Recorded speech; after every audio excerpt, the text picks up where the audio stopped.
में सबसे प्यारे पुस्तक बाइबल, दुनिया में सबसे प्यारे पुस्तक बाइबल, पढ़े तो उसको रोज बरोज, सामने खतरा कोई ना हो, ओ दुनिया में सबसे प्यारे पुस्तक बाइबल।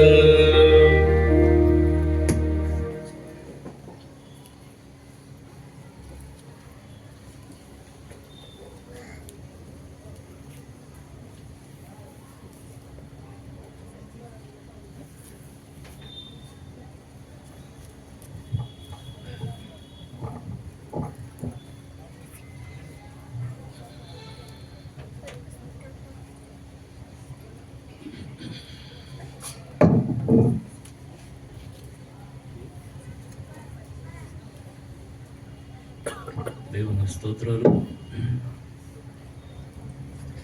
ప్రభువును ప్రియరక్షకుడైన యేసుక్రీస్తు వారి పరిశుద్ధ నామంలో ప్రభునందు ప్రియులైన మీకు అందరికీ శుభములు తెలియజేస్తాను. సమయంలో క్లుప్తంగా కొత్త దేవుని వాక్యాన్ని మనము ధ్యానించుకున్నాం. తెలుగులో ఏమన్నారు? పఠింప శ్రేష్ఠ గ్రంథం బైబిల్. హిందీలో వేరుగా, ఇంగ్లీష్లో best book to read the Bible. హిందీలో ఏమన్నారు? ప్యారే పుస్తక్. దునియా మే సబ్సే ప్యారే పుస్తక్, ప్రియమైనటువంటి పుస్తకం బైబిల్. ఆ సంగతి నాకు తెలియక ముందు ఇలాంటి బైబిల్ని బాబులే విసిరేసాను. ఇది మాది కాదు, నాకెందుకు లేని చెప్పి మళ్ళీ అటక మీద విసిరేసాను. మళ్ళీ తీసుకొస్తు మా తమ్ముడు. ఇప్పుడు నిజంగా ఇది అర్థమవుతూ ఉంది, ఇది ప్యారే పుస్తక్. ఈ బైబిల్లో కొన్ని మాటలు, ఒక్క మాట మనం చదివినా కూడా జీవం కలిగినటువంటి మాట. ఇది ఒక్క మాట కూడా మనకెంతో తృప్తినిస్తుంది, క్షేమాన్ని, ఆశీర్వాదాన్ని కలుగజేస్తుంది. కనుక కొద్ది సమయం, ఇప్పటికే కాలాతీతం అయింది, ఆలస్యంగా ప్రారంభించుకున్న సమయానికి ముగించుకోవాలి. కాబట్టి క్లుప్తంగానే ధ్యానిస్తాము. దయచేసి కొద్దిసేపు వాక్యం మీద ధ్యానం ఉంచవలసిందిగా కోరుతున్నాను. మత్తయి సువార్త 5వ అధ్యాయం, మత్తయి సువార్త 5వ అధ్యాయం 4వ వచనం. మాథ్యూస్ గాస్పల్ చాప్టర్ 5 వర్స్ 4 కలిసి చదువుకుందాం. మత్తయి సువార్త 5వ అధ్యాయం 4వ వచనం, మాథ్యూస్ గాస్పల్ చాప్టర్ 5 వర్స్ 4 కలిసి చదువుకుందాం. దుఃఖపడేవారు ధన్యులు, వారు ఓదార్చబడతారు. మరొకసారి చదువుకుందాం. దుఃఖపడేవారు ధన్యులు, వారు ఓదార్చబడతారు. ప్రభు సహాయం కోసం చిన్న ప్రార్థన చేసుకుంటాం. ప్రేమ కలిగిన తండ్రి, మీ పరిశుద్ధ నామానికి స్తోత్రాలు. యేసు ప్రభు వందనాలు. ఆయన స్తుతులు అర్పిస్తున్నాము. ఘనత, మహిమ, ప్రభావాలు మీకు ఆరోపిస్తూ ఈ యొక్క సమయంలో పాటల ద్వారా ప్రభు మిమ్మల్ని జ్ఞాపకం చేసుకోవడానికి సహాయం చేసినందుకు వందనాలు తండ్రి. అలాగనే చదువుకున్న లేఖన భాగం ద్వారా మాతో మాట్లాడండి. మీ ప్రేమను మేము అర్థం చేసుకోవడానికి సహాయం చేయండి. నిలబడిన మీ దాసుని కొరతని ఆత్మతో నింపమని వేడుకుంటున్నాము. సహాయం చేయండి, కృప చూపించండి. నిలబడటకు, మాట్లాడటకు శక్తి దయచేయండి దేవా. అలాగనే చదువుకున్న లేఖన భాగం మా గమనంలో బోధించండి. మీ వాక్యం వెల్లడేవుడి తోడని వెలుగు కలుగును, అది తెలివి లేని వారికి తెలివి కలిగించును. ఈ వాక్య వెలుగు మా ముఖముల మీద ప్రకాశింపజేయమని వేడుకుంటున్నాము. ఈ స్థలము, ఈ ఆవరణం నన్ను మమ్మల్ని మీ పరిశుద్ధ రక్త ప్రోక్షణలోనికి తెచ్చుకుంటున్నాము. పవిత్రపరచండి. మా అపరాధాలు, దోషాలు, తప్పిదాలు మరొకసారి క్షమించమని మీ రక్త ప్రోక్షణ కోరుకుంటూ పవిత్రపరచమని మీ ముఖ కాంతిని మా మీద ప్రకాశింపజేయండి. మీ సన్నిధి కాంతిని మా మీద ఉదయింపజేయండి. మాకు సమాధానం స్థిరపరచండి, సహాయం చేయండి తండ్రి. మీ వాక్యంతో మమ్మల్ని దర్శించండి. మా హృదయాలను తెప్పరిల్ల చేయండి. మా జీవితాలకు ఆశ, నిరీక్షణ అనుగ్రహించండి. ఒక నూతనమైన సంతోషం మా జీవితాల్లో మీరు మాకు దయచేయమని వేడుకుంటున్నాము. సహాయం చేయండి. మీ చేతులకు అప్పగించుకుంటూ కృపను కోరుకుంటూ యేసుక్రీస్తు వారి పరిశుద్ధ నామంలో ప్రార్థిస్తున్నాం తండ్రి.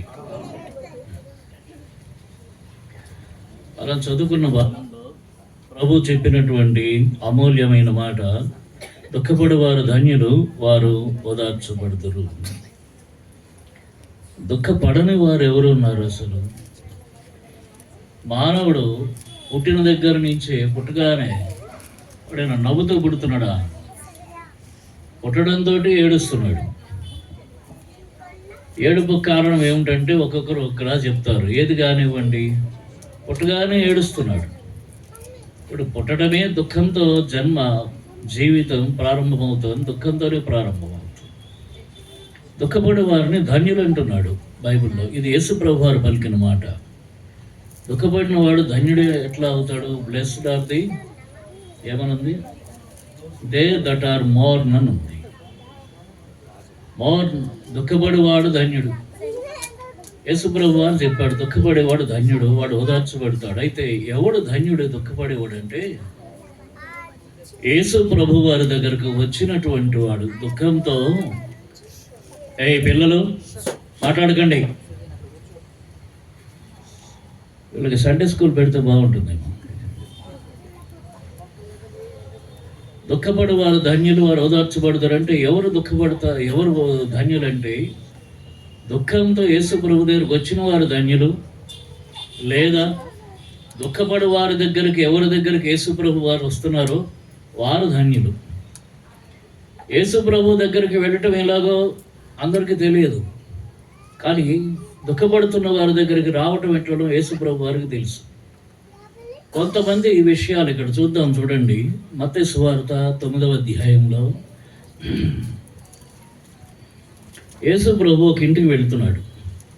ఆ ఇంటి సంగతి ఇప్పుడు మనం ధ్యానించం, కానీ ఆయన వెళుతుంటే మధ్యలో ఒక ఆమె ఆయన దగ్గరకు వచ్చింది. మత్తయి సువార్త 9:20లో, ఆ సమయమున ఇదిగో 12 సంవత్సరం నుండి రక్తస్రావ రోగం గల ఒక స్త్రీ, నేను ఆయన పై వస్త్రం మాత్రం ముట్టితే బాగుపడదునని తనలో తాను అనుకొని ఆయన వెనుకకు వచ్చి ఆయన వస్త్రపు చెంగు ముట్టెను. యేసు వెనుకకు తిరిగి ఆమెను చూచి, కుమారి ధైర్యంగా ఉండము, నీ విశ్వాసం నిన్ను బాగుపరచునని చెప్పగా ఆ గడియ నుండి ఆ స్త్రీ బాగుపడెను. రక్తస్రావం చేత బాధపడుతోందట. నిన్న మొన్న కాదు, 12 సంవత్సరాల నుంచి బాధపడుతుంది. ఇప్పుడు ఆమె సంతోషంగా ఉంటుందా, దుఃఖంగా ఉంటుందా? ఇంకాస్త వివరంగా మార్కు భక్తుడు రాశాడు. మార్కు సువార్త 5వ అధ్యాయంలో 25వ వచనం దగ్గర అనుకుంటా. మార్కు సువార్త 5వ అధ్యాయం 25వ వచనంలో అంటాడు, 12 ఏండ్ల నుండి రక్తస్రావం గల రోగం కలిగిన ఒక స్త్రీ ఉండెను. ఆమె అనేక వైద్యుల చేత ఎన్నో తిప్పలు పడి తనకు కలిగినదంతయు వ్యయం చేసుకొని ఎంత మాత్రం ప్రయోజనం లేక మరింత సంకటపడింది. ఇక్కడ కాస్త వివరంగా చెప్పాడు. 12 సంవత్సరాల నుంచి రక్తస్రావ రోగం అంటే క్యాన్సర్, అంటే యూట్రస్ క్యాన్సర్. 12 ఏండ్లు బట్టి బాధపడుతుంది. వైద్యుల దగ్గర తిరిగిందిట, ఎన్నో తిప్పలు పడిందిట, తన దగ్గర ఉన్నదంతా వ్యయం చేసుకుంది. ఇప్పుడు ఆమెకున్న దుఃఖం సామాన్యమైనది కాదు. ఇంకొకటి ఉంది. ఇప్పుడు ఈ యూదుల మధ్య ఉన్నటువంటి ఆచారం ఏమిటంటే, రక్తస్రావంతో ఉన్నవారు ఎవరిని ముట్టుకోకూడదు, వారు అపవిత్రులు, వారు సమాజానికి అపవిత్రులతో దూరంగా ఉండాలి, దేవుని పద్ధతులన్నిటికీ దూరంగా ఉండాలి. కాబట్టి ఒంటరి జీవితం, వెలివేయబడిన జీవితం, అవమానకరమైన జీవితం, నిస్సహాయ జీవితం, ఏమాత్రము సహాయం దొరకనటువంటి జీవితం, తర్వాత నిరీక్షణ లేనటువంటి జీవితం. ఎంతోమంది వైద్యుల దగ్గరకు పోయిందట, కానీ ఎన్నో తిప్పలు పడిందట, కానీ ఆమెకు నయం కాలేదు. కాబట్టి నిరీక్షణ కూడా లేదు. అటువంటి స్థితిలో యేసుక్రీస్తు ప్రభువారు ఆమెకు దొరికాడు. ఆయన వెంటనే వచ్చి, ఆయన వెనుకన వచ్చి ఆయన వస్త్రపు కొంగు మాత్రం ముట్టుకుందిట. వెంటనే ఆమె బాగుపడింది. దుఃఖపడుతున్న ఆమె ఓదార్చబడింది. ప్రభు ఒక్క మాట చెప్పాడు చూడండి, 22వ వచనంలో, మత్తయి 9:22, మాథ్యూస్ గాస్పల్ చాప్టర్ 9:22. యేసు వెనుకకు తిరిగి ఆమెను, కుమారి ధైర్యంగా ఉండము, నీ విశ్వాసము నిన్ను బాగుపరచునని చెప్పగా ఆ గడియ నుండి ఆ స్త్రీ బాగుపడిను. కాబట్టి ఆమెను ప్రభు ఓదార్చాడు. ప్రభు దగ్గరకు వచ్చిన వారు ఎవ్వరు కూడా ఓదార్పు పొందకుండా తిరిగి వెనక్కి వెళ్ళిపోయిన వారు చరిత్రలో లేరు, బైబిల్లో లేరు, బైబిల్ బయట కూడా లేరు. ఈ 2000 సంవత్సరాల బట్టి కూడా. ఇక్కడ కిందనే మరొకరు ఉన్నారు చూడండి. మత్తయి సువార్త 9వ అధ్యాయంలో 27వ వచనం నుంచి, Matthew's gospel chapter 9 from verse 27. యేసు అక్కడ నుండి వెళ్ళుచుండగా ఇద్దరు గుడ్డివారు ఆయన వెంట వచ్చి, దావీదు కుమారుడా, మమ్మ కరుణించమని కేకలు వేసిరి. ఆయన ఇంట ప్రవేశించిన తరువాత ఆ గుడ్డివారు ఆయన యొద్దకు వచ్చిరి. యేసు, నేను ఇది చేయగలరని మీరు నమ్ముచున్నారా అని వారిని అడుగ్గా, వారు నమ్ముచున్నాం ప్రభువా అని ఆయనతో చెప్పిరి. అప్పుడు ఆయన వారి కన్నులు ముట్టి, మీ నమ్మిక చొప్పున మీకు కలుగును గాక అని చెప్పినంతలో వారి కన్నులు తెరువబడింది. అప్పుడు యేసు, ఇది ఎవరికి తెలియకుండా చూసుకొనుడని వారికి ఖండితంగా ఆజ్ఞాపించాను. 31. ఆయనను వారు వెళ్ళి ఆ దేశమంతటా ఆయన కీర్తి ప్రచురము చేసిరి. ఇక్కడ వీరు పుట్టి గుడ్డివారు, ఇద్దరు గుడ్డివారు. అంటే గుడ్డివారు ఇద్దరు కలిసి సహవాసం చేస్తున్నారు, ఒకడికొకడు సహాయం. కానీ గుడ్డివాడు గుడ్డివానికి త్రోవ చూపగలడా? ఇద్దరు గుంటలో పడతారని ప్రభు చెప్పాడు మత్తయి సువార్త 15వ అధ్యాయం. ఒక గుడ్డివానికి మరొక గుడ్డివాడు ఏం సహాయం చేస్తాడు? అంటే వారికి సహాయం చేయటానికి కనులున్నవాడెవడు వారి దగ్గర లేరు. అది వారి నిస్సహాయ స్థితి. గుడ్డివాడికి పగటికి రాత్రికి తేడా తెలియదు. 1 యోహాను 2:11 చెప్తాడు, గుడ్డివాడు తను ఎక్కడికి పోతున్నాడో తనకు తెలియదు. ఎక్కడికి పోతున్నాడో తెలియదు. ఎవరినో అడుగుతాడు, వారు చెప్పిన దాని మీద నమ్మి పోవాలంతే. పగలు రాత్రి తేడా తెలియదు, వెలుగు చీకటి తేడా తెలియదు, సత్యానికి అసత్యానికి తేడా తెలియదు, పాముకి తాడుకి తేడా తెలియదు, మరణానికి జీవానికి తేడా తెలియదు. ఏ తేడా తెలియనటువంటి నిస్సహాయ దౌర్భాగ్యమైన జీవితం గుడ్డివారిని జీవితం. ఎన్ని సంవత్సరాలుగా వారు అదే జీవితాన్ని, ఆ దుర్భాగ్య స్థితిని అనుభవిస్తున్నారు. ఇప్పుడు యేసు ప్రభు వారు వారికి దొరికాడు. వెంటనే వారు ఏం చేశారనంటే యేసు ప్రభు దగ్గరికి వెళ్ళారు. దావీదు కుమారుడా, మమ్మల్ని కరుణించమని ఏం చేశారట? కేకలు వేశారు అని రాయబడి ఉంది. అంటే వారు ఎంత దయనీయ స్థితిలో ఉన్నారు, మామూలుగా అడగలేదు. ఇక ఈ సమయం, ఈ తరుణం పోగొట్టుకుంటే మళ్ళా దొరకదేమో కనుక మమ్మల్ని కరుణించమని కేకలు వేశారు. ప్రభు వారిని తృణీకరించలేదు. వారి కేకలు విన్నాడు. నేను చేయగలను నమ్ముతున్నారా అని ఒక మాట అడిగాడు. వారు నమ్ముతున్నాం, వారికి విశ్వాసం ఉంది, నమ్ముతున్నామన్నారు. మీ నమ్మిక చొప్పున మీకు కలుగునుగా కనుగానే వారు కళ్ళు తెరవబడ్డాయి. వారికి అంధత్వం పోయింది. ఇప్పుడు వెలుగును చూశారు. వారి జీవితంలోనికి ఎంత సంతోషం వచ్చి ఉంటుంది. దుఃఖపడు వారు ధన్యులు, వారు ఓదార్చబడుతుంది. రక్తస్రావపు రోగి యేసుప్రభు వారి దగ్గరకు వచ్చి ఓదార్చబడింది. ఈ గుడ్డివారు యేసుప్రభు దగ్గరకు వచ్చి ఓదార్చబడ్డారు. యేసుప్రభువే ఒక ఆయన దగ్గరికి వెళ్ళాడు. చూడండి, యోహాను సువార్త 5వ అధ్యాయంలో ఇక్కడ బేతెస్తా అనే యెరూషలేములో బేతెస్తా అనే కోనేరు ఉంది. అక్కడ 5 మంటపాలు ఉన్నాయి. ఆ మంటపముల నిండా రోగులు, గుడ్డివారు, కుంటివారు, ఊచ కాలు చేతులు గలవారు గుంపులుగా పడి ఉన్నారు. ఎందుకంటే ఆయా సమయాల్లో దేవదూత కోనేట్లో ఆ నీళ్ళలో దిగి నీళ్లు కదిలిస్తాడట. ఆ నీళ్లు కదిలించినప్పుడు ఎవరు మొదట నీళ్ళలో దిగుతారో వారు స్వస్థత పొందుతారు. దానికోసమని పోటీ పడి అక్కడ అందరూ ఉన్నారు. మరొక ఆయన కూడా ఉన్నాడు. ఆయన వ్యాధి ఏమిటో రాయలేదు. ఎన్ని సంవత్సరాలు బట్టి ఉన్నట్ట? 5వ వచనంలో అంటాడు, 5th verse, Johne's gospel chapter 5 verse 5. ఇది తీసేసి కేబుల్ ఉన్నది పెట్టేస్తే బాగుంటుంది. తీసేయండి.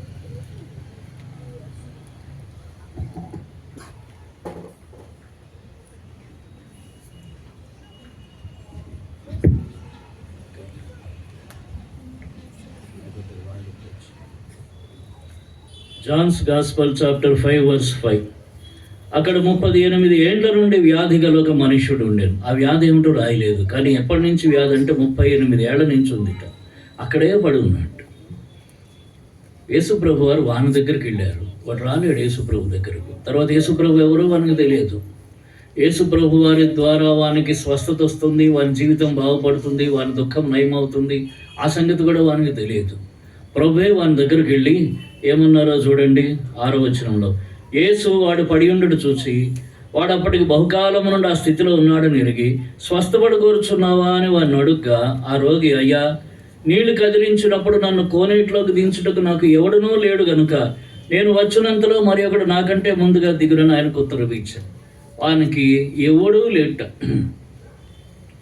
నీళ్లు కదిలించేటప్పుడు కోనేటిలోకి పరిగెట్టుకుని ముందు పోయి దిగుదామనంటే ఈయనకి చేత కాదు, ఈయన దించేవాడు ఎవడూ లేడు, నాకు ఎవ్వరూ లేరు. అది వాని దుస్థితి. సహాయం చేసేవాడు ఒక్కడు కూడా ఆయనకు లేడు. అటువంటి దుఃఖస్థితిలో ఉన్నప్పుడు ప్రభు వారిని దర్శించాడు. స్వస్థపడి కూర్చున్నావా అని అడిగాడు. వారికి కావలసిందే అది. దానికోసమే అక్కడ బేతేస్తా కోనేట్ల కోనేటి దగ్గర మండపంలో 38 సంవత్సరాలు బట్టి కనిపెట్టుకుని ఉన్నాడు. నిజంగా వాడు ఎంత ఏడ్చుంటాడు. దేవదూత వస్తున్నాడు, ఆయా సమయాల్లో నీళ్లు కదిలిస్తున్నాడు, ఈయన దూరం నుంచి చూస్తున్నాడు. పోదామనంటే ఈయన శరీరం కదలదు. అయ్యా నువ్వు సాయం చేస్తావా, నువ్వు సాయం చేస్తావు, నువ్వు సాయం చేస్తావు, ఎవరిని అడిగినా ఎవడు పట్టించుకోడు. ఎందుకంటే ఎవడు బాధవాడిది అక్కడ, ఎవడు పట్టించుకోవట్లేదు. ప్రతిసారి దేవదూత వస్తున్నాడు, వెళుతున్నాడు, వీనికి స్వస్థత రావట్లేదు. ఎన్నిసార్లు ఏడ్చుంటాడు. సంవత్సరానికి ఒకసారి దేవదూత వచ్చుంటే ఈ రోగి సంవత్సరం 38 సార్లు కనీసం ఏడ్చుంటాడు. సంవత్సరానికి 2 సార్లు కనుక దేవదూత వచ్చి నీళ్లు కదిలించుంటే ఈ రోగి కనీసం 76 సార్లు ఏడ్చుంటాడు. అయ్యో నాకు ఎవరూ లేరే నన్ను తీసుకుపోవటానికి. ఎంత దుఃఖస్థితిలో ఉన్నాడు. ప్రభువాన్ని దర్శించాడు. దర్శించి వెంటనే ఏం చెప్పాడు చూడండి, 8వ వచనంలో 8th verse. యేసు నీవు లేచి నీ పరుపెత్తుకుని నడుమని వానితో చెప్పగా వెంటనే వాడు స్వస్థత ఉంది, తను పరుపెత్తుకుని నడిచింది. ప్రభు అని కనికరం చూపాడు. నువ్వు లేచి నీ పరుపెత్తుకుని నడు అనగానే వానికి స్వస్థత వచ్చింది. దుఃఖపడేవారు ధన్యులు, వారు ఓదార్చబడతారు. ఆ వ్యక్తిని ఓదార్చగలిగేవాడు భూమి మీద ఎవరు లేరు.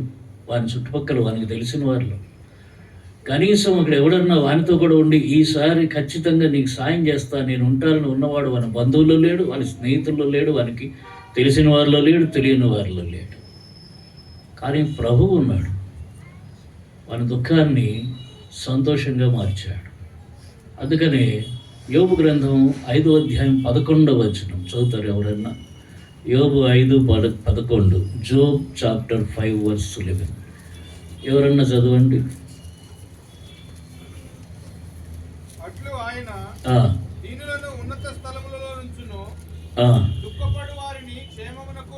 దుఃఖపడు వారిని క్షేమమునకు లేవనెత్తును. ఇది ప్రభు చేసే పని. ఇక్కడ మనం ముగ్గురిని చూసాం. ముగ్గురు దుఃఖంలో ఉన్నారు. దేవుడు వారిని ఏం చేశాడు? క్షేమమునకు లేవనెత్తాడు. యేసు ప్రభు వారి ద్వారా జరిగినటువంటి కార్యం. ఇంకొక సంగతి చూద్దాం. లూకా సువార్త 7వ అధ్యాయం.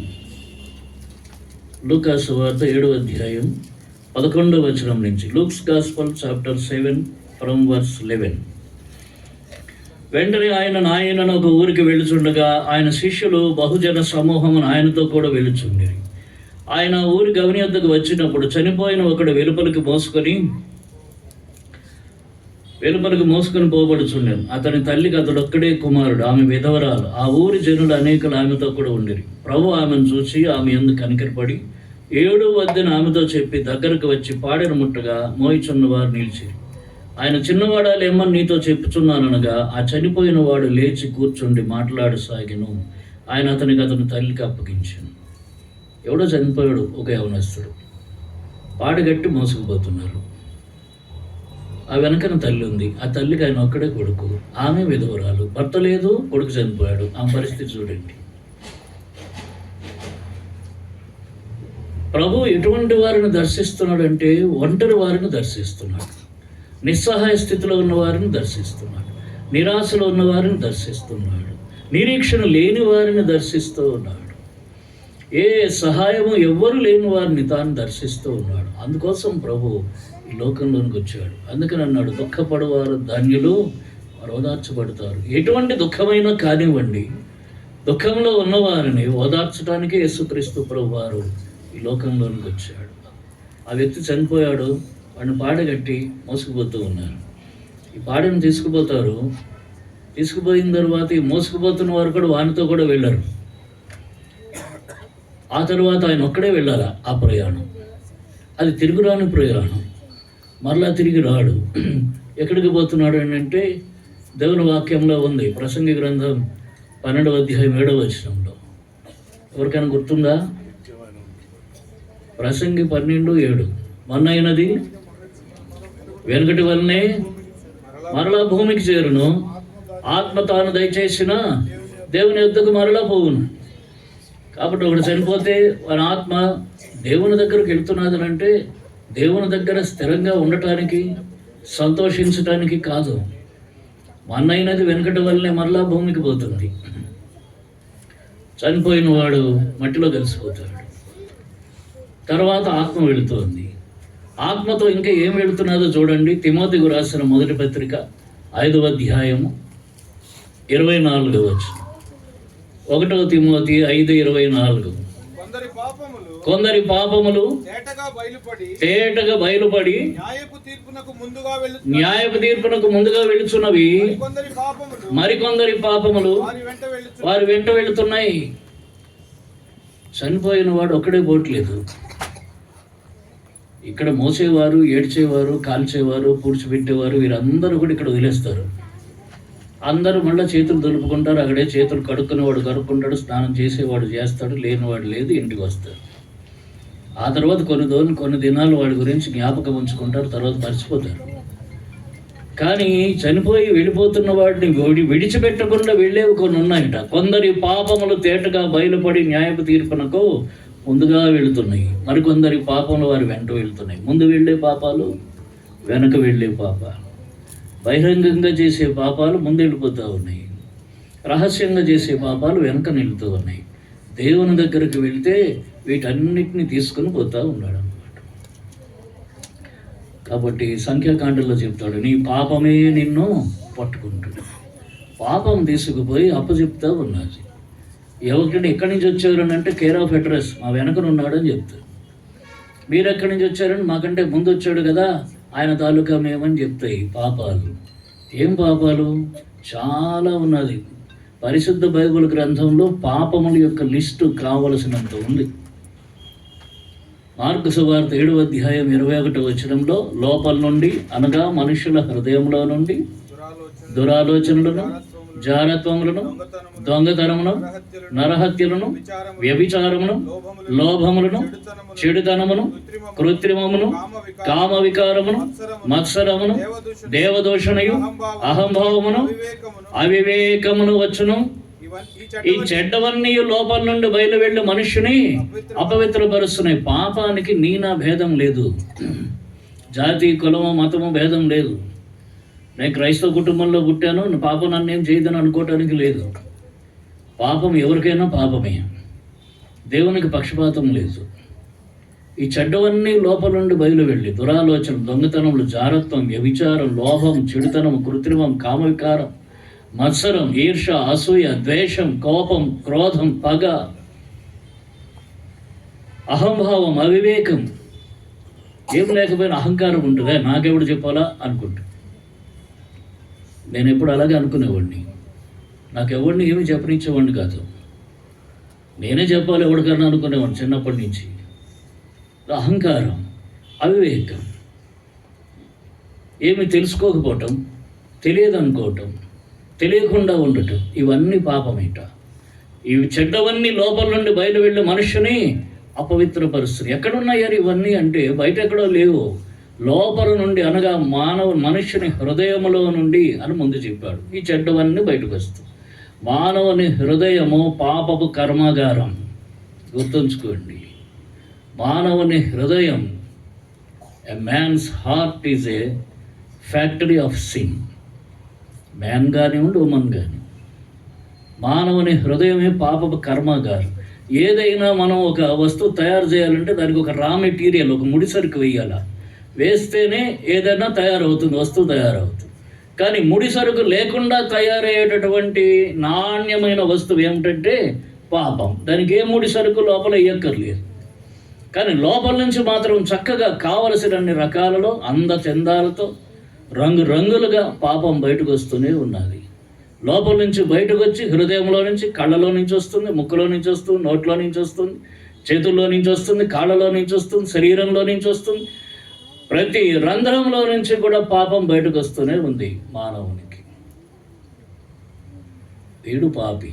అందుకనే రోమీలు రాసిన పత్రిక 3వ అధ్యాయం 23వ వచనంలో ఒక మాట ఉంది, ఏ భేదము లేదు, అందరూ పాపం చేసి దేవుడు అనుగ్రహించు మహిమను పొందలేకపోతున్నారు. ఏ భేదం లేదు, జాతి లేదు, కులం లేదు, మతం లేదు, విద్య, అంతస్తు, హోదా, ధనవంతుడు, దరిద్రుడు, చదువుకున్నవాడు, చదువుకోనివాడు, స్త్రీలు, పురుషులు, పిల్లలు, పెద్దవాళ్ళు, ఏ భేదం లేదు. అందరూ పాపం చేసిన వారే. నేను పాపం చేయలేదు అనుకుంటే అంతకు మించిన అవివేకం మరొకటి లేదు. పాపమునకు వచ్చు జీతము మరణం. రోమీయులకు రాసిన పత్రిక 6:23 రాయబడింది. పాపమునకు వచ్చు జీతం మరణం. ఏ మరణం అంటే ప్రకటన గ్రంథం 21:8 చెప్తాడు, అగ్నికంధకములతో మండు గుండములో పాలు పొందు రెండవ మరణం, అది నరకం. మొదటి మరణం శరీరానికి వస్తుంది, రెండవ మరణం ఆత్మకు వస్తుంది. మార్క్స్ సువార్త 9వ అధ్యాయంలో ఒక మాట ఉన్నది. మార్క్స్ సువార్త 9వ అధ్యాయము 48వ వచనం. నరకమున వారి పురుగు చావదు, అగ్ని ఆరదు. కాబట్టి ఆ నరకం ఎటువంటిదంటే అది చావనివ్వదు, బతకనివ్వదు. అది పరిస్థితి. ఎంతకాలం అంటే నిత్య నరకం అన్నది బైబిల్. దాన్ని ప్రభువే చెప్పాడు, నిత్య నరకమునకు పోవుడు అన్నాడు కొంతమందిని. నిత్యము నరకం అంటే నిత్యత్వంలో నరకం, యుగ యుగాల నరకం. పరలోకం ఎంతకాలం ఉందో నరకం అంతకాలం ఉంటుంది అంతే. ఆ నిత్య నరకానికి అందరూ ప్రాప్తులే. ఓసారి ఒక చిన్న హ్యాండ్ బిల్ ఒకటి చూశాను నేను, కరపత్రం. దాని మీద ఏం రాసి ఉందంటే, పైన నీవు నరకమునకు వెళ్ళగోరిన ఎడల ఏం చేయవలను అని రాసింది. కింద చిన్న బ్రాకెట్ పెట్టి రాశారు, తిప్పి చూడము అని. తిప్పి చూస్తే లోపల ఏముందంటే, ఏమీ చేయనక్కర్లేదు, చేసింది చాలును. అంటే నరకానికి వెళ్ళడానికి ఏం చేయక్కర్లేదు, పుట్టడమే చాలు అంతే. ఇక ఏం చేయక్కర్లేదు, పుడితే చాలు, నరకానికి పోతాం. పుట్టడమే పాపం అంటే పాపగా పుడుతున్నాం. ఆదాము పాపం చేశాడు, ఆజ్ఞను అతిక్రమించాడు. మొట్టమొదటి మానవుడు దేవుడు ఆజ్ఞను అతిక్రమించాడు. ఆజ్ఞ అతిక్రమణమే పాపం. అయితే ఈ సత్యాన్ని గ్రహించడానికి హృదయం అంగీకరించదు. నేను పాపిన అంగీకరించదు హృదయం. నేను మంచివాడిని అంటుంది. అన్న హృదయం మనల్ని మోసం చేస్తుంది. ఇర్మియా గ్రంథం 17:9 చెప్పాడు, నీ హృదయం అన్నిటికంటే మోసకరమైనది. అంటే ఎవరి హృదయం మోసకరమైనది అనుకుంటారంటే, వాడి హృదయం మోసకరమైనది, వీడి హృదయం మోసకరమైనది కాదు. ప్రతివాడి హృదయము మోసకరమైంది. ప్రతివాడి హృదయం వారినే మోసం చేస్తుంది. నా హృదయం నన్ను మోసం చేస్తుంది, మీ హృదయం మిమ్మల్ని మోసం చేస్తుంది. ఈ ప్రయాణం చనిపోయిన తర్వాత ఎక్కడికి? రెండు దారులు ఉన్నాయి. ఒకటి పరలోకం అంటే మోక్షం, రెండవది నరకం, అది నిత్య నరకం. నరకానికి వెళ్ళడానికి ఏం చేయక్కర్లేదు. ఆ నరకం తప్పించడానికి యేసుక్రీస్తు ప్రభువారు ఈ లోకంలోనికి వచ్చాడు. పాపులందరి పాపపు శిక్ష కలువరి శిలువలో ఆయన భరించాడు. మానవులందరూ పొందినటువంటి ఆ శిక్ష, చేసిన పాపమునకు రావలసిన శిక్ష, ఆ చేతుల్లో మేకులు, కాళ్ళలో మేకులు, తలలో ముండ్ల కిరీటం, శరీరం అంతా రక్తసిక్తమైంది, శిలువలో వేలాడుతూ వచ్చాడు. ఆయన కార్చిన రక్తము మానవుడి యొక్క పాపము నుండి వారిని పవిత్రపరుస్తూ ఉన్నది. దేవుని వాక్యంలో ఒక మంచి విలువైన మాట ఉంది. 1 యోహాను 1:7 యేసు రక్తము ప్రతి పాపము నుండి మనలను పవిత్రులుగా చేయి. యేసు రక్తం ప్రతి పాపము నుండి మనల్ని పవిత్రులుగా చేస్తుంది. ఇప్పుడు ఇన్ని మాటలు నేను మీతో పంచుకుంటున్న, నేను క్రిస్టియన్గా పుట్టలేదు, నేను బ్రాహ్మణుగా పుట్టాను, బ్రాహ్మణుగానే పెరిగాను, చాలా చేశాను, చేయగలిగినవన్నీ చేశాను. నా జీవితానికి 2-3 కోణాలు ఉన్నాయి, అన్నీ చెప్పలేను. భక్తి మార్గంలోనూ పెరిగాను, భక్తి లేకుండానూ పెరిగాను, పాప మార్గంలోనూ పెరిగాను. మంత్రాలు నేర్చుకున్నాను, తాంత్రిక శక్తులు సాధనలు చేశాను, దయ్యాలను ఆవాహన చేశాను, జ్యోతిష్యం నేర్చుకున్నాను, జాతకాలు చెప్పాను, ముహూర్తాలు పెట్టాను, వాస్తులు చెప్పాను. అదంతా ఒక పక్క. దయ్యాలు నా పక్కన పడుకునేవి. నాకు కోపం వస్తే ఎవడి మీద నా దయ్యాన్ని పంపేవాడిని. మరొక పక్క ఎలక్ట్రిసిటీ డిపార్ట్మెంట్లో ఉద్యోగం చేసుకున్నాను. ఎవరైనా సువార్త చెప్పడానికి వస్తే నా 15 ఏళ్ళు బైబిల్ చదివాను. ఎవరో చిన్న న్యూ టెస్టమెంట్ ఒకటి మా అక్క వాళ్ళ ఇంట్లో పడేస్తే ఇట్లా తిరగేస్తే 2 వాక్యాలు గుర్తుండిపోయాయి. అడుగుడి మీకు ఇవ్వబడును, వెతుకుడి మీకు దొరుకును, తట్టుడి మీకు తీయబడును. ప్రయాసపడి భారం మోసుకొని చిన్న సమస్త జనులారా నా యొద్దకు రండి, నేను మీకు విశ్రాంతిని ఇస్తాను. ఈ వాక్యాలు గుర్తున్నాయి. ఎవరైనా సువార్త చెప్పడానికి నా దగ్గరకు వస్తే వాళ్ళని అడిగేవాడిని, ఈ 2 వాక్యాలకు అర్థం చెప్పమనేవాడిని. అడుగుడి మీకు ఇవ్వబడను, ఏం అడుగుతావు ఏమి ఇస్తాడు మీ యేసు ప్రభు. సరే దేవుడు కదా, ఏం అడిగినా ఇచ్చాడు అనుకో. ఇచ్చిన వెంటనే వెతుకుడి దొరుకుని అంటున్నాడు అంటే నీ చేతికి ఇవ్వడు, ఎక్కడో విసిరేస్తాడు. నువ్వు వెతుక్కోవాలా, ఎక్కడ వెతుకుతావు, ఎక్కడ దొరుకుతుంది. సరే దొరికింది, సరే తట్టుడి తీయబడు అంటున్నాడు. ఏం తడతావు ఏం తీస్తాడు మీ యేసు ప్రభు. అని చెప్పలేకపోయేవారు.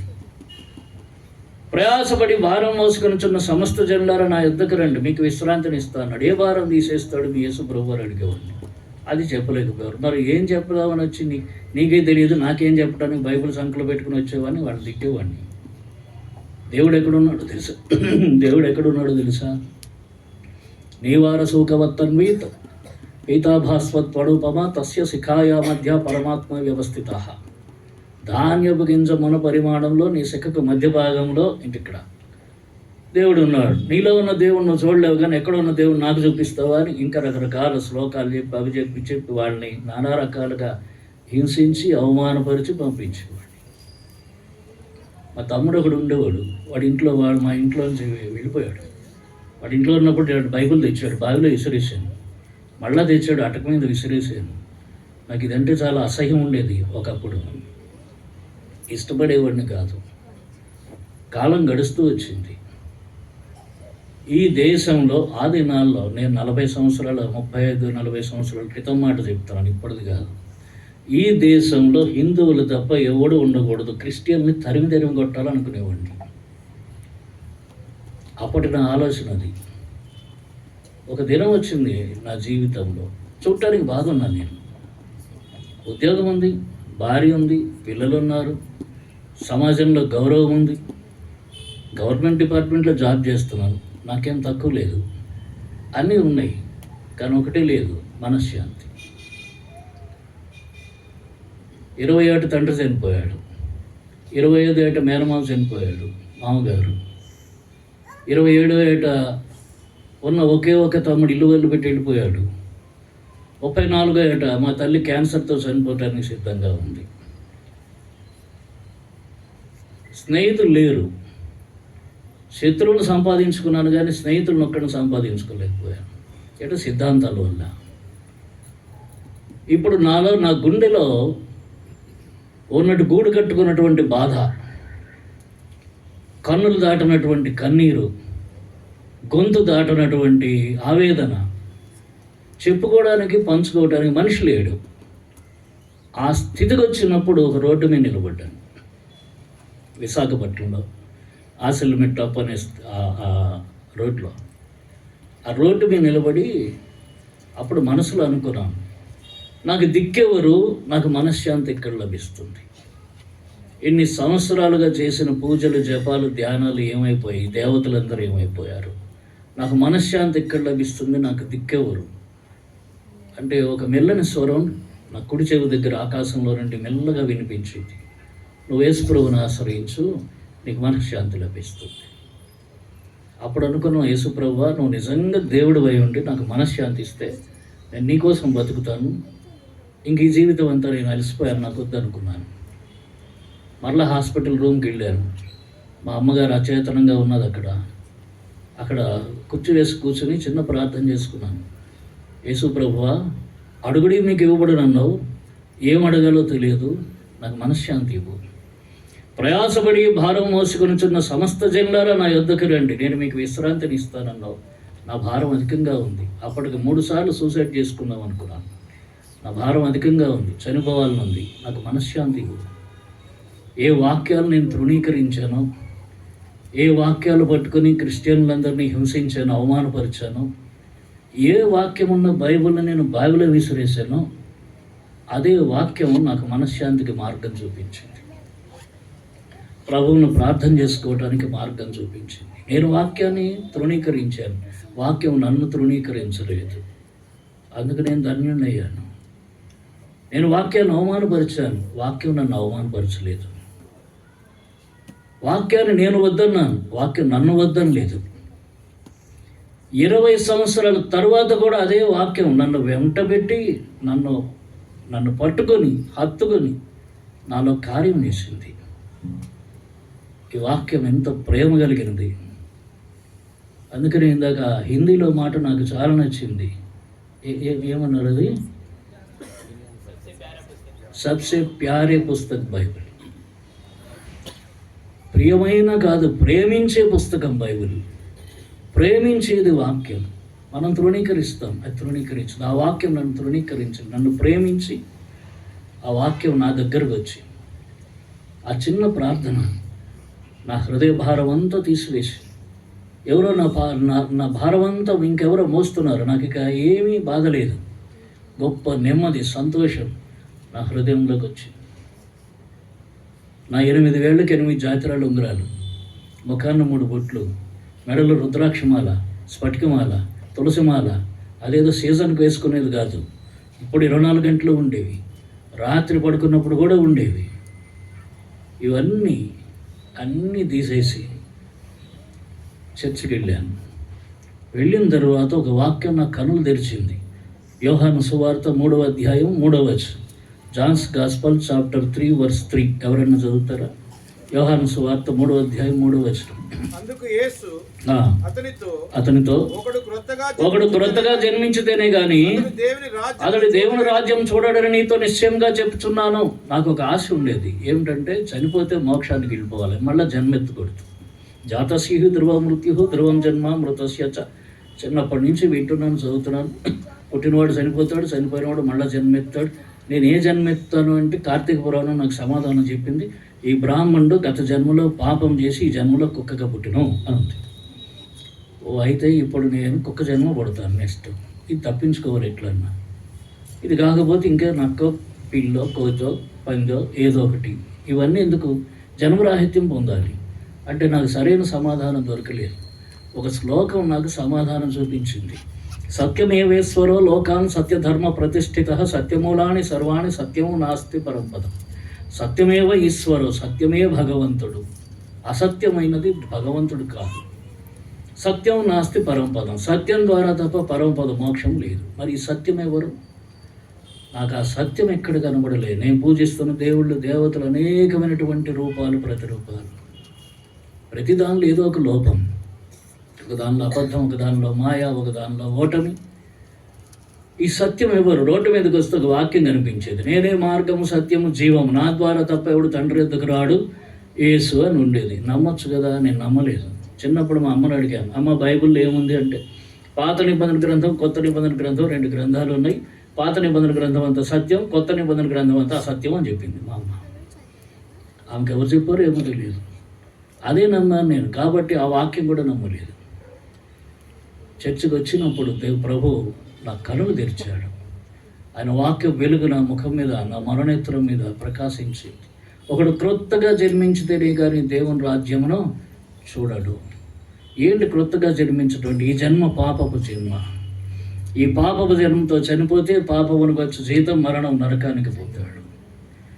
అయితే యేసుక్రీస్తు ప్రభు వారిని అంగీకరించటమే క్రొత్త జన్మ.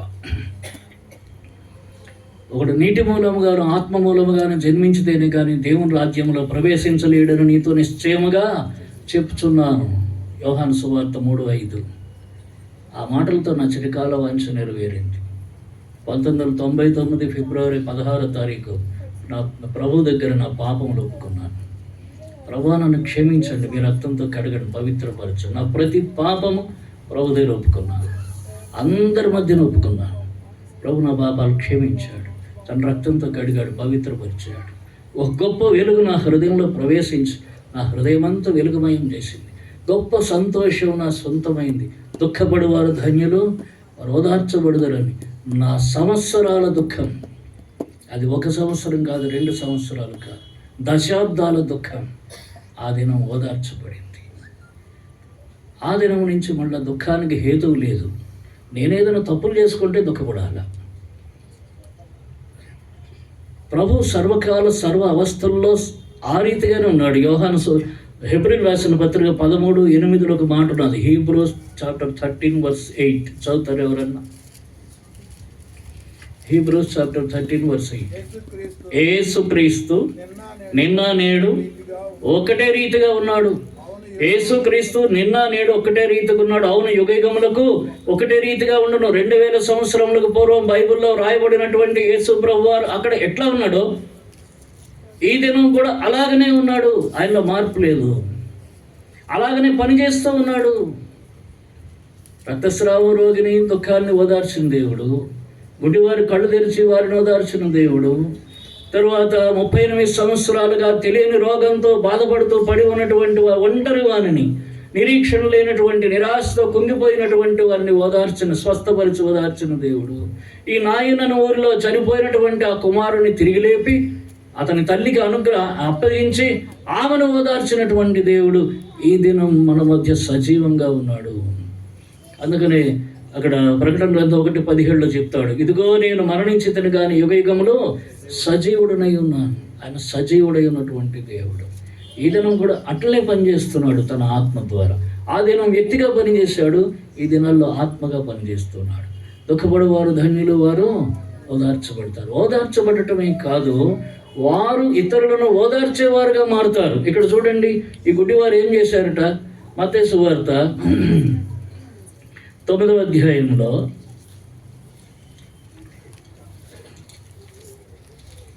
మత్తయి సువార్త 9వ అధ్యాయము 31వ వచనం. అయినను వారు వెళ్ళి లేదా 30-31 చదువుదాం. వారి కన్నులు తెరవబడిను. అప్పుడు యేసు ఇది ఎవరికి తెలియకుండా చూసుకొనుడని వారి ఖండితంగా ఆజ్ఞాపించను.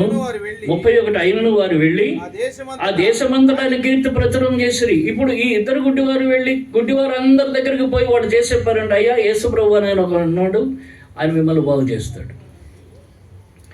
కనుక ఓదార్పు పొందినటువంటి వీరు ఇతరులను ఓదార్చేవారుగా చేశారు. ఆ దేశమంతా ఆయన గురించి ప్రచురించారు. ఏం ప్రకటిస్తారు? మేము గుడ్డివాళ్ళం, మా కన్నులు తెరిచాడు, మేము బాగుపడ్డాం, మీరు కూడా ఆయన దగ్గరికి వెళ్ళండి, బాగుపడతారు, అంతే. అదే వారు చేసే ప్రచారం. కనుక వారు ఓదార్పు పొందారు, ఇతరులకు ఓదార్పునిస్తూ ఉన్నారు. కనుక అందుకనే చూడండి, మత్తయి సువార్త 5వ అధ్యాయంలో ఒక మాట ఉంది. మత్తయి సువార్త 5వ అధ్యాయము 13వ వచనం. Matthew's gospel chapter 5:13. మీరు లోకమునకు ఉప్పై ఉన్నారు. ఉప్పు నిస్సారమైతే అది దేని వలన సారం పొందును? అది బయట పారవేయబడి మనుషుల చేత త్రొక్కబడుటకే కానీ మరి దేనికి పనికిరాదు. ఉప్పు, మీరు లోకమునకు ఉప్పై ఉన్నారు. ఈ పైన 4వ వచనంలో చెప్పాడు, దుఃఖపడు వారు ధన్యులు, వారు ఓదార్చబడతారు. వారితోనే అంటున్నాడు, మీరు లోకమునకు ఉప్పై ఉన్నారు. ఎవరు ఓదార్చబడుతున్నారో వారు లోకానికి ఉప్పుగా మారుతున్నారట. ఉప్పు రుచిని తీసుకొస్తుంది, ఉప్పు స్వస్థతను తీసుకొని వస్తుంది. కనుక ఉప్పు చాలా వాటిలో ప్రిజర్వేటివ్స్గా పనిచేస్తుంది. ఉప్పుకు అన్ని మంచి లక్షణాలు ఉన్నాయి. ఉప్పు ఉపయోగపడుతుంది. కాబట్టి వీరు లోకానికి ఉప్పుగా ఉపయోగపడేవారుగా ఉన్నారు. సారవంతమైనటువంటి జీవితాలను ఇతరులకు అందించేటటువంటి వారుగా దేవుడు చేస్తున్నాడు. నిస్సారమైనటువంటి జీవితాలతో, నిస్సహాయతో, నిరీక్షణ లేకుండా, నిరాశతో, నిస్పృహతో బతుకుతున్న వారిని దేవుడు ఏర్పాటు చేసుకుని యేసు ప్రభు వారి ద్వారా వారి జీవితాలను బాగు చేసి వారి దుఃఖాల నుండి వారిని ఓదార్చి ఇప్పుడు వారే అనేకులకు ఉప్పుగా, అనేకులకు సారం ఇచ్చేవారుగా, అనేకులకు ఉపయోగపడేటటువంటి వారుగా, ప్రయోజనకరమైనటువంటి వారుగా వారిని చేస్తూ ఉన్నాడు. అంటే ఒకవైపు ఆశీర్వాదం కాదు, 2 వైపుల ఆశీర్వాదం. అక్కడ చూసాం, ఇద్దరు గుడ్డివారు దేశమంతా ప్రచారం చేశారు. ఇంకొక ఆయన ఉన్నాడు, శానాను దయ్యములు పట్టాడు. 2000 దయ్యాలు కూర్చున్నాయి వానిలో. గొలుసులతో బంధించినా కూడా వాడు ఉండలేకపోయాడు. అటువంటి వాడిని యేసు ప్రభువు వారు దర్శించి ఆ దయ్యాలను వెళ్ళగొట్టాడు. వాడు ఏం చేశాడట చూడండి, మార్క్స్ వార్త 5వ అధ్యాయంలో, మార్క్స్ వార్త 5వ అధ్యాయం 20వ వచనం. Marks gospel chapter 5:20. వాడు వెళ్ళి యేసు తనకు చేసినవన్నీ దెకపొలిలో ప్రకటింపనారంభింపగా అందరూ ఆశ్చర్యపడి. ఇప్పుడు దెకాపోలి అంటే 10 గ్రామాలు, 10 పట్టణాలు.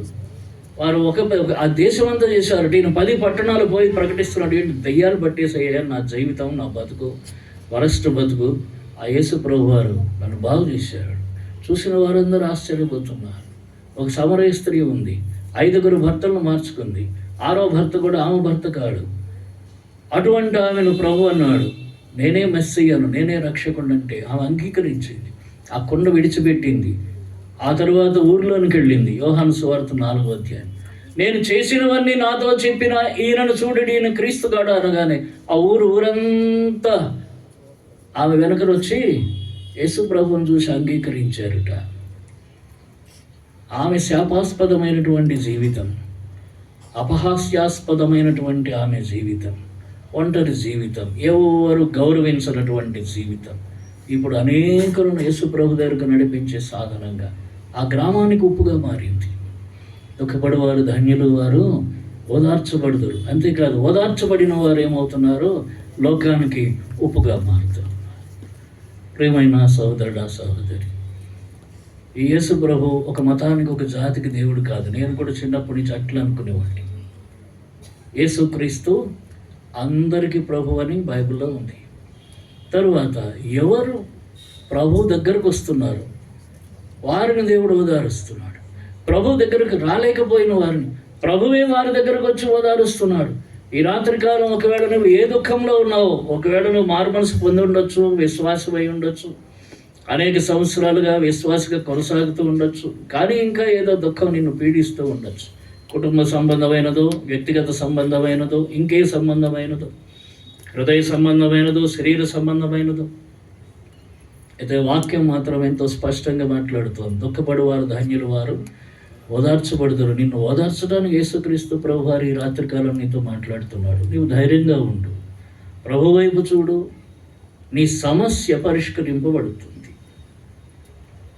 వారి సమస్యలన్నీ పరిష్కరింపబడ్డాయి. వారి దుఃఖం సంతోషంగా మారింది. ఆయన దుఃఖపడు వారిని క్షేమమునకు లేవనెత్తువాడు. అలా విడిచిపెట్టాడు ప్రభు. చాలామందికి బాధ ఉంటుంది. ఏంటి వచ్చి యేసు ప్రభుని తెలుసుకొని అంగీకరించి ఇన్ని సంవత్సరాలుగా ఇంత నమ్మకంగా బతుకుతున్నాను, మళ్ళా పాపం చేయట్లేదు, పాపులతో కలిసి తిరగట్లేదు, ఏ తప్పుడు పనులు చేయట్లేదు, ఏమి చేయట్లేదు, ఈ చేసిన వాళ్ళందరూ బాగున్నారు, నేను అన్నీ మంచిగా ఉంటే నాకెందుకు ఈ కష్టం, నాకెందుకు ఈ దుఃఖం, నాకెందుకు ఈ బాధ, నాకెందుకు ఈ ఒంటరితనం, నాకెందుకు ఈ లేమి, నాకెందుకు ఈ ఆర్థిక ఇబ్బంది, నాకెందుకు ఈ అనారోగ్యం? ఎంతమందికి లేవు ఇటువంటి ప్రశ్నలు? అయితే అన్ని ప్రశ్నలకు ఒకటే సమాధానం, వారు ఓదార్చబడుదురు. ప్రభు పక్షపాతి గాడు. అపొస్తలుల కార్యం 10వ అధ్యాయంలో పేతురు భక్తుడు చెప్తాడు. చూడండి, అపొస్తలుల కార్యము 10వ అధ్యాయం 34వ వచనం. దేవుడు పక్షపాతి కాడని నిజంగా గ్రహించి ఉన్నాను. Acts chapter 10:34. దేవుడు పక్షపాతి కాడు. ఎవరికో సహాయం చేసిన వాడు, ఎవరినో ఆశీర్వదించిన వాడు నిన్ను కూడా ఆశీర్వదిస్తాడు, నీకు సహాయం చేస్తాడు. ఆయన పక్షపాతి కాడు. కనుక ఈ దినం ఒకవేళ నీవేదైనా దుఃఖంలో ఉంటే ఈ దినమే ప్రభు వైపు చేయి చాపు. ప్రభు వైపు చూడు. ప్రభువా, నాకు సహాయం చేయి, నాకు సహాయం నీవే. హెబ్రీ పత్రికలో చెప్తాడు, ప్రభువు నాకు సహాయకుడు. ప్రభువా, నాకు సహాయం నువ్వే, నీవు ఉన్నావని నమ్ముతున్నాను, నీ వైపు చూస్తున్నాను, ప్రభువా నాకు సహాయం చేయి. బైబిల్లో ఉన్న దేవుడవు ఈనాడు కూడా ఉన్నావని నమ్ముతున్నాను. ఇందాక మనం చూసిన మాటలన్నింటిలో కూడా రక్తస్రావం గల రోగితో ప్రభు ఏం చెప్పాడు? కుమారి, నీ విశ్వాసము నిన్ను బాగు చేసి. గుడ్డివారితో అడుగుతున్నాడు, ఇది నేను చేయగలిగానని మీరు నమ్ముతున్నారా? నమ్ముట నీ వలనైతే నమ్మువానికి సమస్తము సాధ్యం. మనం నమ్మగలిగితే, మనం ఎవరిని నమ్ముతున్నామో ఆయనకు సమస్తము సాధ్యం. అలా యోహాను 11:40 చెప్తాడు. ఏమన్నాడు? నీవు నమ్మిన ఎడల దేవుని మహిమ చూస్తా. అంటే గొప్ప కార్యాలు, ఎంత గొప్ప కార్యమైనా సరే దేవుడు చేస్తాడు. ఆశ్చర్యమైన కార్యాలు చేస్తాడు, అలా ఊహించలేని కార్యాలు చేస్తాడు. అది ఏదైనా కానివ్వండి. నేను ఇదివరకే మీతో పంచుకున్నట్టున్నాను. నాకు 3 సార్లు హార్ట్ అటాక్ వచ్చింది సేవకు వచ్చిన తర్వాత. ఓసారి కాదు, 2 సార్లు కాదు. ఇప్పుడు నా హార్ట్ ఆరోగ్యంగా ఉంది. ఇప్పటికి 4 సంవత్సరాలు బట్టి డాక్టర్లు చెప్తున్నా, you are having healthy heart అంటున్నాడు. ఎప్పుడు వెళ్ళినా సరే. అర్థమైందా? ప్రభుకు అసాధ్యమైంది లేదు. ఆయనకు భేద బిక్కి, ధనవంతుడు, ధనం లేనివాడు, చదువుకున్నవాడు, చదువు లేనివాడు, నీ నా జాతి కులం మతం ఏమీ ఆయనకు పక్షపాతం ఏమీ లేదు. ఆయన అందరినీ ఒకే రకంగా ఆదరించేటటువంటి దేవుడు, ఆశ్చర్యమైన కార్యాలు చేసేటటువంటి దేవుడు. శ్రీకాకుళంలో నేను ఉన్నప్పుడు ఒకసారి హైదరాబాద్ రావాల్సి వచ్చింది. నేను ఎక్కవలసిన ట్రైన్ 1 గంటకు వస్తుంది స్టేషన్లోకి. 1:10కి అప్పుడు బయలుదేరుతుంది. అది ఎప్పుడు కూడా 4 గంటలకు వచ్చేది సాయంత్రం. అంటే రోజు లేటే, ఆ ముందు రోజు కూడా లేటే. కాబట్టి అనుకున్నాను ఇవాళ కూడా లేట్ అవుతుందిలే అని 1 గంటకి ఫోన్ చేశాను స్టేషన్కి, రైల్వే స్టేషన్కి. విశాఖ ఎక్స్ప్రెస్ ఎన్నింటికి వస్తుంది అని. ఎన్నింటికి రావటం ఏంటి, ఆల్రెడీ రెడీగా ఉంది వదిలేయటానికి అని అన్నాడు. నేను ఆ ట్రైన్ ఎక్కకపోతే ఇక్కడికి రాలేను, హైదరాబాద్ రాలేను. హైదరాబాద్ రాకపోతే స్పెషల్ మీటింగ్స్ మర్నాడు నుంచి ఉన్నాయి. నాకు ఆ ట్రైన్ తప్ప వేరే ట్రైన్ లేదు. ఇప్పుడు ఏం చేయాలా? వెంటనే మోకాళ్ళు వేసి ప్రభా పాపిని, బద్దకస్తుడిని, బుద్ధిహీనుణ్ణి అన్నీ ఒప్పుకున్నాను. నేను వెళ్ళేంత వరకు ట్రైన్ కదలకుండా చేయండి ప్రభా, అది తప్ప వేరే మార్గం లేదు అని వెంటనే బయలుదేరాను. అప్పుడు బ్యాగ్ సర్దుకొని బయలుదేరాను. నా ప్రయాణం అంతా 55 నిమిషాలు గడిచింది. ఇదే శ్రీకాకుళం టౌన్ నుంచి ఆ శ్రీకాకుళం రోడ్డు ఆమదాల వలసకి రావాలి. మధ్యలో బస్సు 10 నిమిషాలు లేట్ అయింది. 55 నిమిషాలు. బుకింగ్ కౌంటర్ దగ్గరికి వెళ్ళి హైదరాబాద్ టికెట్ ఇమ్మంటే ఏ ట్రైన్కి వెళ్తావు అన్నాడు. విశాఖ ఎక్స్ప్రెస్ కన్నా. అది ఎప్పుడో వెళ్ళిపోయిందని అన్నాడు. ఆ వెనకన చూడు ఉన్నది అది. నేను ఎక్కిన తర్వాతే బయలుదేరింది. ఎందుకు ఆగిందని డ్రైవర్కి తెలియదు, గార్డుకి తెలియదు, ఏఎస్ఎంకి తెలియదు, స్టేషన్ మాస్టర్కి ఎందుకు ఆగిందో తెలియదు, గార్డుకి ఎందుకు ఆగిందో తెలియదు, డ్రైవర్కి ఎందుకు ఆగిందో తెలియదు. ఆ సిగ్నల్ పడలేదు అంతే. నేను ఎక్కిన తర్వాత ప్రార్థన చేసుకున్నాం, ప్రభువా ఈ దౌర్భాగ్యుడి కోసమే నువ్వు ట్రైన్ ఆకుంటే ఇంకా బయలుదేరవచ్చు, లేకపోతే ఏదైనా కారణం చేత ఆగుంటే అలాగే ఉండని ప్రభువా, నాకు అభ్యంతరం లేదు. ఎందుకంటే నాకు రిజర్వేషన్ కూడా లేదు. టీటీ గారిని అడిగాను, సార్ హైదరాబాద్ వెళ్ళాలి ఓ సీట్. ఆడిపోయి ఆ 12వ నెంబరు, నాకు ఆ కోచ్ నెంబర్ గుర్తులేదు కానీ బెర్త్ నెంబర్ గుర్తుంది. ఆ 12వ నెంబర్ బెర్త్ దగ్గర కూర్చో, నేను వచ్చి నీకు రాస్తానని అన్నాడు. అక్కడ కూర్చొని ప్రార్థన చేసుకున్నాను, ప్రభువా ఈ దౌర్భాగ్యుడి కోసం ఆకుంటే మీకు స్తోత్రం, ఇంకా బయలుదేరవచ్చు అంటే తుత్తు అని అప్పుడు సిగ్నల్ టపమని పడింది, తుత్తు అని బయలుదేరి. అర్థమైందా? యేసుక్రీస్తు నిన్న నేడు ఒక్కటే రీతికున్నాడు. ఆశ్చర్యమైన కార్యములు చేసేటటువంటి దేవుడు మన దేవుడు.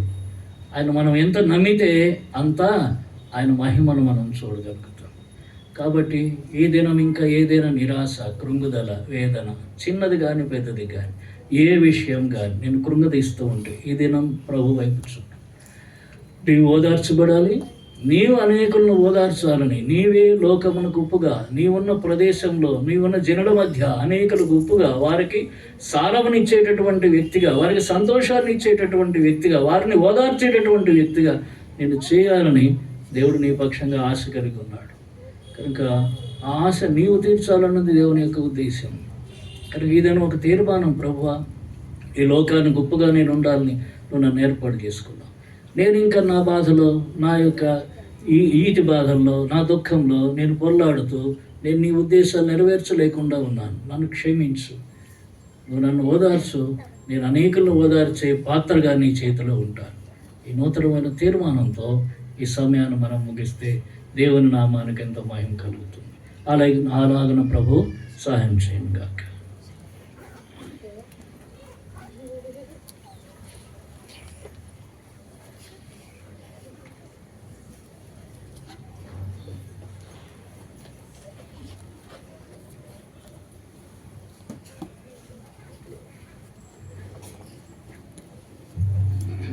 ప్రార్థన చేసుకుంటాం.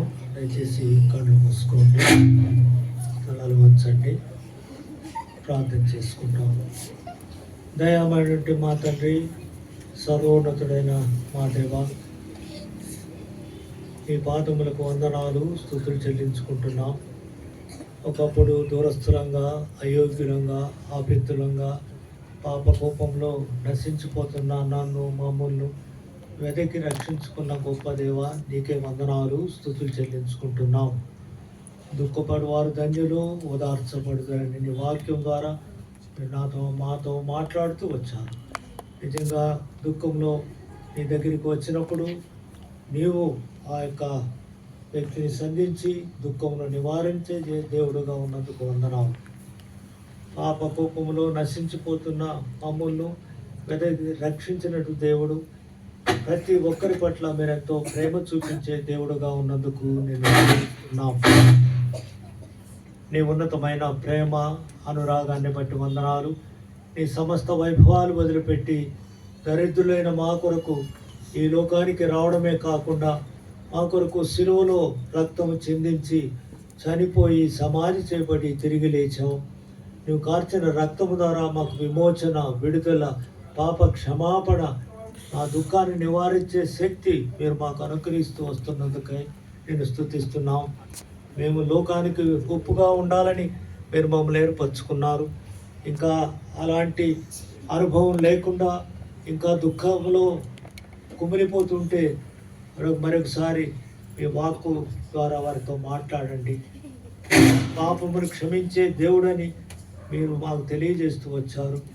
మా యొక్క బాధను నివారించే దేవుడని మీరు మాకు తెలియజేస్తూ వచ్చారు.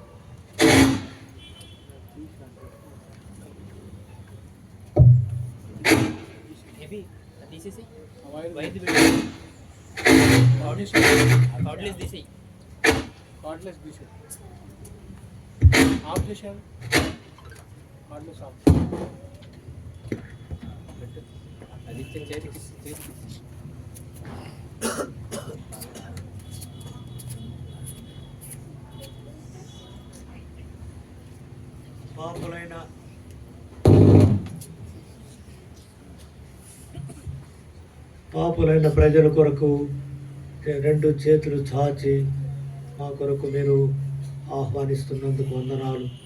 ఎంత ఘోర పాపినైనా క్షమించడానికి సిద్ధమైన మనస్సు కలిగినటువంటి గొప్ప దేవుడుగా మీరు ఉన్నందుకు వందనాలు. ఈ సాయంకాల సమయంలో వాక్యం ద్వారా మీరు మాతో మాట్లాడుతూ వచ్చారు. మా జీవితాలు నీకు సమర్పించుకోవడానికి మాకు కావాల్సినటువంటి నీ కృప జ్ఞానము దయచేయమని వేడుకుంటున్నాం. అయ్యా, నేను పాపిని, నా పాపమును క్షమించమని నీ దగ్గరికి వచ్చినప్పుడు నీవు క్షమించుటకు సిద్ధమైన మనస్సు కలిగిన దేవుడు. ప్రభా, నీ యొక్క ఉన్నతమైన ఉద్దేశం మా పట్ల నెరవేర్చి మీరు మహిమ పొందమని వేడుకుంటున్నాం. ఎంత ఘోర పాపినైనా నేను రక్షించడానికి సిద్ధమైన మనసు గలవాడని ఈ వాక్యం మాకు బోధిస్తూ ఉంది. ఆ విధంగా నీ సన్నిధికి రావడానికి నీ యొక్క కృపను మాకు దయచేయమని వేడుకుంటున్నాం. వాక్యం విన్నటువంటి మాతో మీరు మాట్లాడి నూతనమైన అనుభవంలోనికి మేము పాపులమని ఎరిగి పాపంలో జన్మించాం, పాపంలో జీవిస్తున్నాం, పాపంలో జీవితం అంతమైతే అది నరకానికి మార్గం తీస్తుందనే విషయాన్ని మాకు తెలియజేస్తూ వచ్చాం. కాబట్టి మా జీవితాలు నూతనపరచమని వేడుకుంటున్నాం. మా పాపములు, మా అనారోగ్య పరిస్థితులు, మా దుఃఖములు, మా యొక్క భయంకరమైన పాపపు కట్ల నుంచి విడిపించి ఈ యొక్క నూతనమైన మనస్సు, నూతనమైన జీవం, ఈ పాప క్షమాపణ మాకు దయచేయమని వేడుకుంటున్నాం. మానవుని యొక్క జీవితంలో అనేకమైనటువంటి పాపములు ఉన్నాయని ఒక జాబితా మాకు చూపించారు. మా జీవితంలో ఉన్నటువంటి ప్రతి పాపం నుంచి కూడా మమ్మల్ని విడుదల చేయమని వేడుకుంటున్నాం. నీ రక్తము ప్రతి పాపములను కడిగి పవిత్రపరుస్తుందని మాకు తెలియజేస్తూ వస్తున్నందుకే నీకు వందనాలు. నీ రక్తమును ఆశ్రయించి మా పాపమును విడుదల పొంది నిన్ను వెంబడించేవాడినిగా నన్ను మమ్మల్ని చేయమని ఇచ్చినటువంటి వాక్యాన్ని మా హృదయంలో భద్రపరుచుకొని దాని ప్రకారం మేము జీవించగలిగేలాగా సహాయం చేయమని వచ్చిన ప్రతి ఒక్కరిని బట్టి నీకు వందనాలు. నీ యొక్క ప్రేమ ఆశీస్సులు వారికి అందజేయండి. యేసు ప్రభు ఎవరో అనే విషయాన్ని పరీక్షించి తెలుసుకోగలిగే భాగ్యాన్ని ఒక ప్రేరేపణ వారికి దయచేయమని వేడుకుంటూ మమ్మల్ని మీ ప్రేమగల హస్తానికి మరొకసారి అప్పచెప్తూ మా యొక్క గృహాలకు మమ్మల్ని క్షేమంగా చేర్చమని యేసు ఘనమైన శ్రేష్టమైన అద్భుతమైన నామంలో ప్రార్థించి వేడుకుంటున్నాము తండ్రి. ఆమేన్.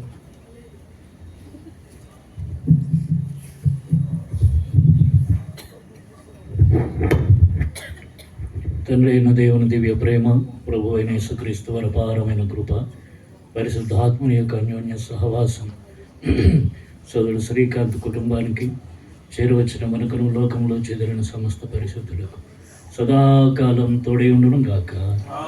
ఆమేన్. ఎంత పాపి పైన నీళ్ళలో, ఎంత పాపి పైన నీళ్ళలో, చింతలేదిక నమ్మినచో, చింతలేదిక నమ్మినచో వింత రక్షకుడేసు ప్రభువు సొంత ప్రాణమునర్పించే వింత రక్షకుడేసు ప్రభువు సొంత ప్రాణమునర్పించే నేనే భయపడవలదని పలికెను మన రక్షకుడు యేసు ప్రభు. నేనే భయపడవలదని పలికెను మన రక్షకుడు యేసు ప్రభు.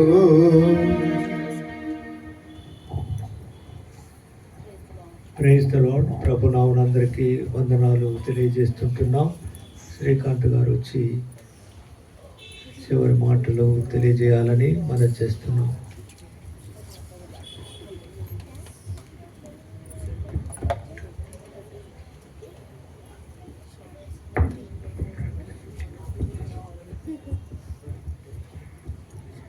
దేవుని నామాన్ని బట్టి మీ అందరికి వందనాలు.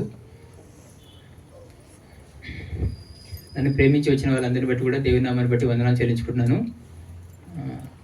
నేను ఇక్కడికి హైదరాబాద్కి 2013లో వచ్చాను. చాలామందికి సంఘంలో తెలుసు. వచ్చినప్పుడు నాకు అంటే ఒక 6 months ఏం పని లేకుండే. అయినప్పటికీ దేవుడు నన్ను పోషిస్తూ వచ్చిండు అని అంటే దేవుడు డైరెక్ట్ రాలేదు, కానీ అత్తమామల ద్వారా పోషిస్తూ వచ్చిండని చెప్పగలుగుతాను ఖచ్చితంగా. ఎందుకంటే వాళ్ళు కూడా విశ్వాసులు కాబట్టి.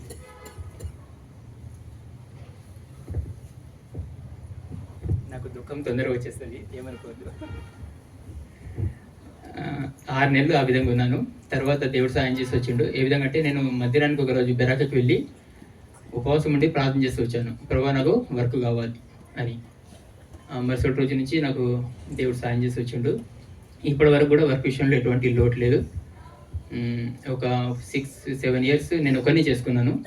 తర్వాత దేవుడు కొద్దిగా వృద్ధి కలిగజేస్తూ వచ్చాడు. కూరలు కూడా పెట్టుకొని వర్క్ చేయడానికి దేవుడు సాయం చేసి వచ్చాడు. మామతో పాటు నాకు చాలా హెల్పింగ్గా ఉంది అంటే కుమార్ అంకుల్. అంటే మామ, నేను చెప్పగలుగుతా ధైర్యంగా ఏమనంటే, పిల్లనిచ్చిన మామ మా రాముల మామ అయితే దేవుడిచ్చిన మామ కుమార్ అంకుల్ అని నేను ఖచ్చితంగా చెప్పగలుగుతాను. నాకు అంత హెల్ప్ చేస్తూ వచ్చారు. నేను ఎక్కడైనా సరే అంటే అటువంటి ఫెలోషిప్ అంకుల్తోని మామతోని కలిగి ఉంటా. వాళ్ళతో ఏ విధంగా మాట్లాడినా వాళ్ళు ఏమనుకోరు, నన్ను వాళ్ళ కొడుకులాగా చూసుకుంటారు. మొదటిగా నేను చెప్పాలంటే మాది Annaram village, Bindigal air force academy. నాకు అన్న రక్షింపబడ్డారు, వదిన కూడా రక్షింపబడ్డారు. అక్క బావ వాళ్ళు ఇంకా రక్షణ పొందలేదు, వాళ్ళ కొరకు కూడా ప్రార్థన చేస్తూ వస్తున్నాము. వాళ్ళు కూడా వచ్చారు. ఇప్పుడు చిన్నప్పటి నుంచి నాకు ఊహ ఉన్నప్పటి నుంచి నేను మందిరానికి వెళ్తున్నాను. అంటే మా టీజా ఒక 5th class ఉన్నప్పటి నుంచి మందిరానికి వెళ్తూ వస్తున్నాను.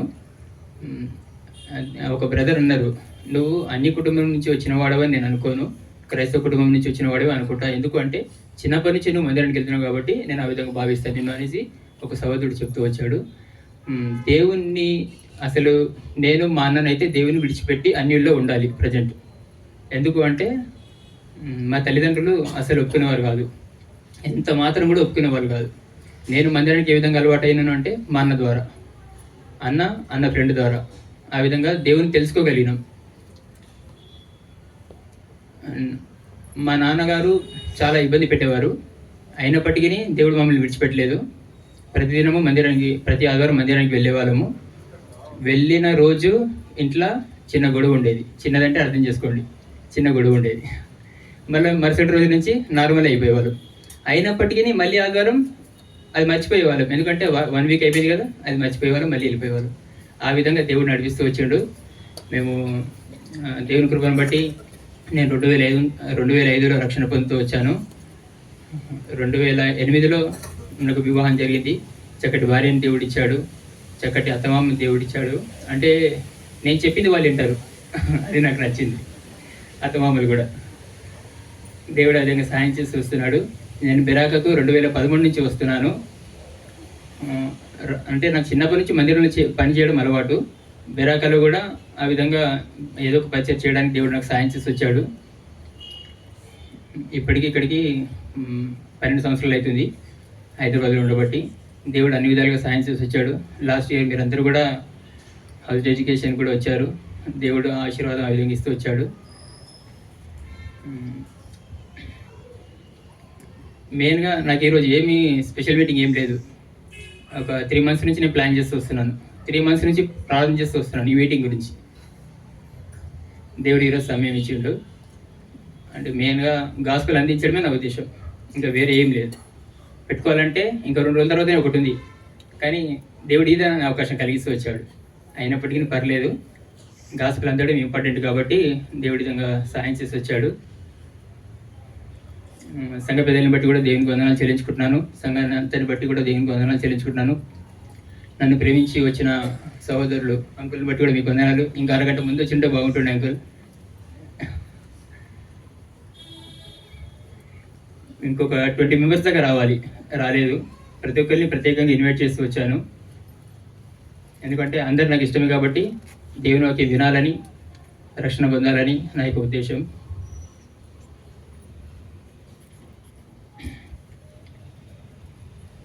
నా కొరకు, నా కుటుంబం కొరకు ప్రార్థన చేయండి. ఇక్కడ ఈ ఇంట్లో ఉండబట్టి మేము 7-8 years అవుతుంది. నాకు ఇక్కడ షాప్ ఉండే, షాప్ కూడా తీసేసాము. కానీ చాలామంది షాప్ తీసేసిన తర్వాత అక్కడ ఉండరు, వేరే చోటికి వెళ్ళిపోతారు. కానీ నాకు అట్లాంటి అవమానం ఏం లేదు. షాప్ తీసేయడం వల్ల దేవుడు ఘనతని ఇచ్చాడు కాబట్టి నేను ఇక్కడనే ఉండగలిగాను. ఇంటి ఓనర్స్ కూడా చాలా మంచి వాళ్ళు, బ్రాహ్మణ్స్. అయినప్పటికీ వాళ్ళు చాలా మంచిగా ఉంటారు నాతోని. ఎటువంటి భేదాభిప్రాయాలు ఉండవు. బిల్డింగ్లో ఉండే అందరితో కూడా కలిసి ఉంటాము. వాళ్ళు కూడా మాతో కలిసి ఉంటారు. వాళ్ళందరూ కూడా వచ్చారు. ఇప్పుడు వచ్చినందుకు థ్యాంక్స్ అన్న.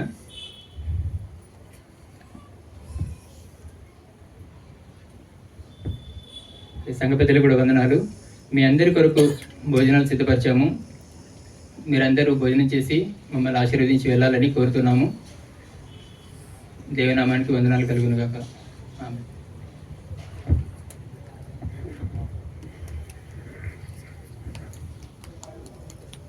Thank you very much brother. దేవుడు మిమ్మల్ని ఆశీర్వదించను గాక. భోజనం ఇక్కడే మనందరికీ కూడా భోజనం ఇక్కడే సర్వ్ చేయబడుతుంది. కాబట్టి పక్కన ఒకటి సైడ్ ఇస్తే టేబుల్స్ అరేంజ్ చేసుకుంటారు.